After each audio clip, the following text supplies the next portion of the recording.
శ్రీమాత్రే నమ. జయ గురు దత్తాత్రేయ నమ. ఈ వీడియోలో మకర రాశి వారికి జూన్ 29 నుంచి జూలై 5వ తారీఖు మధ్యలో జరగబోయే వారఫలాలు పరిశీలించినప్పుడు మరి మకర రాశి వారికి అనుకూలమైనటువంటి గ్రహాలన్నీ కూడా అనుకూలంగానే ఉన్నాయి. మరి రాష్ట్రాధిపతి శని 3వ స్థాన సంచారం వల్ల జాతకుడికి నూతన ఉపాధి అవకాశాలు రావడం జరుగుతూ ఉంటుంది.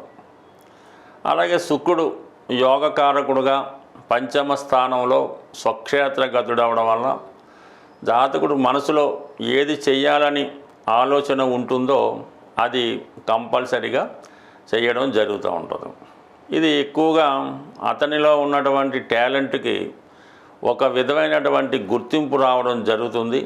అతనిలో ఒక కొత్త ఆకర్షణ రావడం వల్ల తను ఎక్కడికి వెళ్ళినా తన యొక్క ప్రయత్నాలు నెరవేరడం జరుగుతూ ఉంటుంది. అలాగే స్త్రీలకి ఇది ఎక్కువగా ఉపయోగపడుతుంటుంది. మగవారికి గురువు ఎక్కువగా సహకరిస్తుంటాడు. స్త్రీలకి శుక్రగ్రహం అనుగ్రహం ఎక్కువగా అవసరం ఉంటుంది. శుక్రుడు ఎంత బలంగా వారి జాతకంలో ఉంటే, గోచారరీత్యా ఎంత బలంగా ఉంటే వీళ్ళ యొక్క టాలెంటు అంతగా పెరుగుతుంది. వారు ఇతరులకి ఏదైనా పని చెప్పి చేయించుకోగలుగుతుంటారు.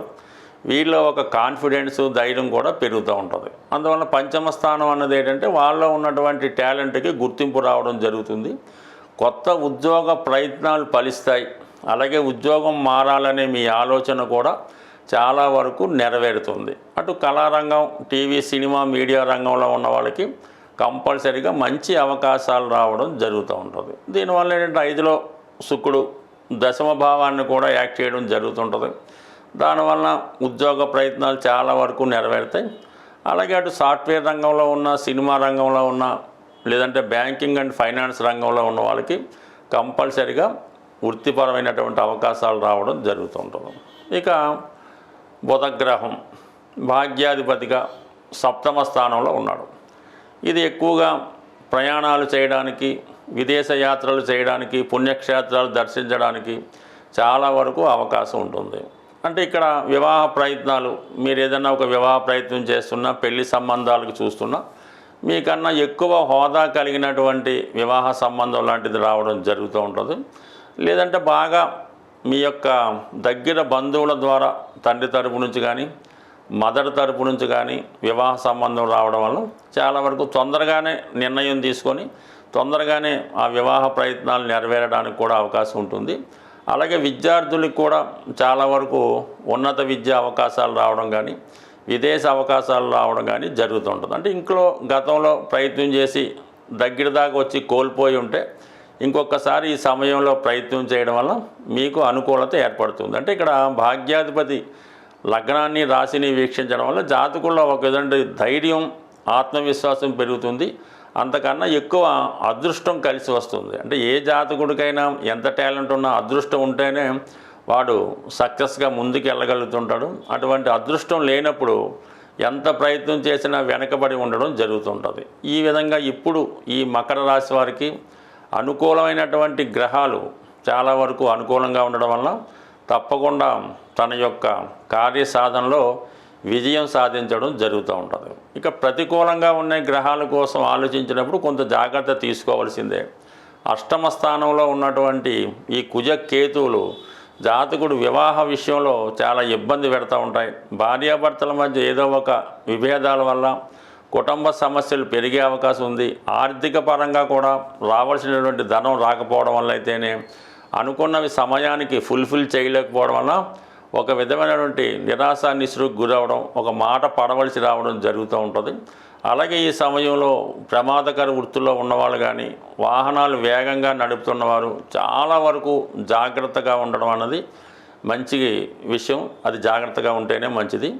అయితే కుటుంబ స్థానంలో ఉన్నటువంటి రాహు కూడా జాతకుడు ఎక్కువగా బయట తిరగడానికి ప్రయత్నం చేస్తుంటాడు. బయట వారిని సహకరించడం, వారి ప్రయత్నాలు, వారి పనుల్లో ఉండడం వల్ల కూడా కొన్ని ఇబ్బందులు కావాలని కొని తెచ్చుకున్నట్టు ఉంటుంది. కాబట్టి చాలా వరకు ఈ విషయంలో జాగ్రత్త పడవలసి ఉంటుంది. అలాగే కుటుంబ సంబంధించిన విషయాల్లో చాలా అభిప్రాయ భేదాలు, ఇతరులు మీ కుటుంబం విషయంలో, మీ సొంత విషయాల్లో కలగజేసుకోవడం వల్ల కొంత అసహనం కలిగే అవకాశం ఉంది.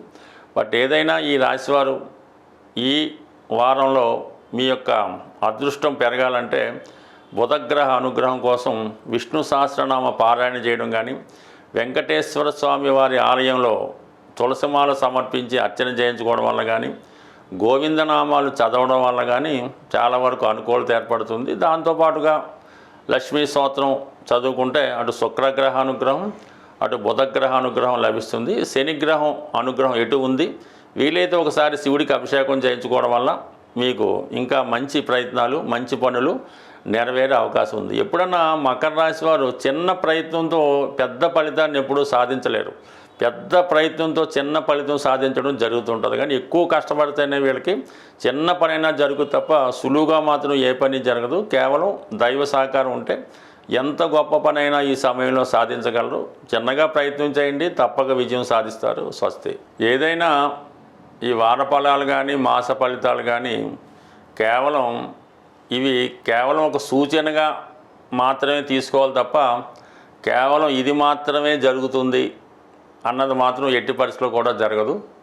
మీ యొక్క జన్మజాతకాన్ని బట్టి, జరుగుతున్నటువంటి దశలను బట్టి మన యొక్క గోచారం కానీ దశ కానీ నడుస్తూ ఉంటుంది. కేవలం మనం చంద్రుడిని బేస్ చేసుకునే ఈ ఫలితాలు చెప్పడం జరుగుతూ ఉంటుంది. ఇంకా అలాగే ఈ చంద్రుడిలాగే మిగతా 9 గ్రహాలు కూడా శని యొక్క ప్రభావానికో గురుగ్రహం ప్రభావానికో లోనై మంచి చెడు ఇవ్వడం జరుగుతూ ఉంటుంది. అది మీ యొక్క సంపూర్ణ జాతకం. అంటే మీరు పుట్టినప్పుడు చంద్రుడితో పాటు మిగతా గ్రహాలు కూడా ఎక్కడున్నాయి, ఆ గ్రహాల మీద గోచారీత్యా గ్రహాలు ఏ విధంగా సంచరిస్తున్నాయి అన్న విషయాన్ని సంపూర్ణంగా పరిశీలిస్తేనే మీకు సరైనటువంటి ఫలితం రావడం జరుగుతూ ఉంటుంది. ప్రస్తుతం ఈ కేతువు కుజగ్రహంతో కలిసి ఉండడం వల్ల అన్నదమ్ముల విభేదాలు, యాక్సిడెంట్లు జరుగుతున్నాయి అనుకుందాం. అదే మీ జన్మజాతకంలో అదే ప్రాంతంలో శుక్రగ్రహం ఉంటే ఆ శుక్రగ్రహాన్ని కేతు క్రాస్ చేస్తే ఇంచుమించుగా సమయం ఆ సంవత్సరంన్నర కూడా చాలా ఆర్థికపరమైన ఇబ్బందులతో ఎదుర్కోవడం జరుగుతూ ఉంటుంది.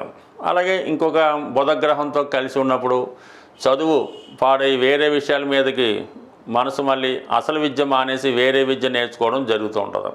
ఇలా ప్రతి గ్రహం కూడా గోచారం మీద ప్రభావం చూపుతుంటుంది. కాబట్టి కేవలం ఈ ఒక్క ఫలితాన్నే కాకుండా మీ వ్యక్తిగత జాతకాన్ని, అలాగే ప్రస్తుతం జరుగుతున్నటువంటి దశలు, అలాగే మన పుట్టినప్పుడు ఉన్నటువంటి జాతకంలాగే ప్రతి సంవత్సరం కూడా మన పుట్టిన తారీఖు, పుట్టిన సమయానికి ఇంకొక చక్రం ఉంటుంది. దాన్ని సంవత్సర ఫలితాలు తెలుసుకోవడానికి ఆ వర్షపాల చక్రాన్ని కూడా తయారు చేసి ఆ సంవత్సరంలో ఏం జరుగుతాయి అన్న విషయాన్ని కూడా తెలుసుకోవాల్సి ఉంటుంది. కాబట్టి ఇవన్నీ కూడా మనం చెప్పినవి జరగటం లేదనుకోకుండా మిగతా జాతకాన్ని కూడా చూపించుకొని దాన్ని కూడా పరిశీలించుకొని ఏదైనా మన ప్రయత్నం కూడా ఇంపార్టెంట్ కాబట్టి అది కూడా చేసుకుంటేనే మన ఫలితాలు రావడం జరుగుతూ ఉంటుంది. ఇప్పుడు వచ్చినటువంటి మనకి ఈ వారం నుంచి ప్రారంభమైనటువంటి ఆషాఢ మాసం అన్నది చాలా వరకు మీ యొక్క గ్రామ దేవతల్ని, అమ్మవారిని, కులదేవతల్ని, కులదైవాన్ని ఆరాధించే సమయం కాబట్టి కంపల్సరిగా మీరు ఈ సమయంలో మీ పెద్దవారి ద్వారా మీ కులదైవం ఎవరో తెలుసుకొని ఆ కులదైవాన్ని పూజించడం, కంపల్సరిగా మీ గ్రామ దేవతకి బోనాలు సమర్పించడం కానీ, అంటే అక్కడ ఉన్నటువంటి ఆచారం బట్టి వారికి చీర, గాజులో, చలిమిడో, వడపప్పో ఏదో ఒకటి ఆ గ్రామ ఆచారం ప్రకారం అమ్మవారిని పూజించడం వల్ల మీతో పాటు మీ కుటుంబ సభ్యులు కూడా శ్రేయస్సు జరిగే అవకాశం ఉంది. కాబట్టి అలాగే మరి ఈ సమయంలో మీ యొక్క ఇంటి ఆడపడుచులను కూడా ఆదరించి వారికి ఇవ్వవలసిన ఏమంటే ఇచ్చి వారి నుంచి కూడా ఆశీస్సులు పొందడం వల్ల చాలా వరకు ప్రతి ఒక్కరికి అనుకూలత ఏర్పడుతుంది, అదృష్టం కలిసి వస్తుంది. ఇన్ని రకాలుగా జాతకాన్ని చూడటం, అలాగే దాని పరిహారాలు అనేక రకాలుగా ఉంటాయి. ఇందులో కుటుంబంలో ఏ ఒక్కరికి కష్టం కలిగినా, ఇబ్బంది కలిగినా ఆ ఇంపాక్ట్ మొత్తం కుటుంబం మీద ఉండడం జరుగుతూ ఉంటుంది. ఇందువల్ల ఇదొక సమిష్టి విషయంలో అందరి జాతకాలను బట్టి కూడా జీవితం నడుస్తూ ఉంటుంది. ఇవన్నీ పరిశీలించుకొని ఎవరైనా మీకు చిన్నతనం నుంచి చూసినటువంటి ఒక గురువో, ఒక పంతులు గారో, ఒక ఆచార్య గారో ఉంటే వాళ్ళు జాగ్రత్తగా చూపించుకొని నిస్వార్థంగా వారు చెప్పే ఫలితాలు తెలుసుకుంటే ఏదో విధంగా, అంటే ఏదైనా మీరు మారాలి, మనం మంచి వైపు వెళ్ళాలి అనుకున్నప్పుడు దాన్ని పాటించడం మంచిది. ఏదైనా అంతా బాగుంది, సవ్యంగా నడుస్తుంది, ఏ ఇబ్బంది లేదు అనుకున్నప్పుడు జ్యోతిష్కుని కానీ ఎవరిని కానీ సంప్రదించకుండా మీ మార్గంలో మీరు వెళ్ళటమే మంచిది. ఏదైనా ఇబ్బందులు వస్తున్నప్పుడు ఏదో విధంగా ఆ సమస్యని పరిష్కరించుకోవడానికి ఎవరో ఒక గురువుని ఆశ్రయిస్తే అది కొంతవరకు ఆ సమస్య పరిష్కారానికి మార్గం దొరుకుతుంది. స్వస్తి.